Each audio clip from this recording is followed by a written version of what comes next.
منصرف اسما کی مثالیں۔ پہلے منصرف اسما کی تعریف دوبارہ سمجھ لیں۔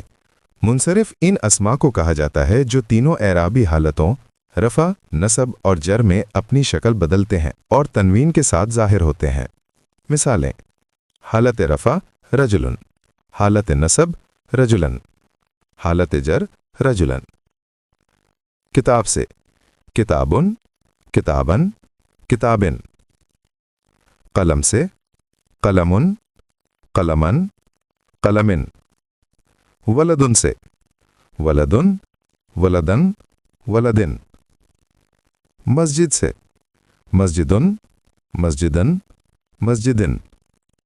جبلن سے: جبلن، جبلن، جبلن۔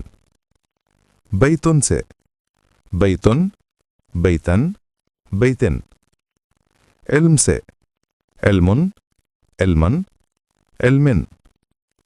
نجمن سے: نجمن، نجمن، نجمن۔ طفلن سے: طفلن، طفلن، طفلن۔ منصرف اسم وہ ہے جس پر تینوں حالتوں رفع، نصب، جر میں تنوین آتی ہے اور یہ تینوں حالتوں میں اپنی شکل بدلتا ہے، جیسے رجلن، کتابن، مسجدن وغیرہ۔ قرآن سے جڑنے اور جوڑنے کی کاوش۔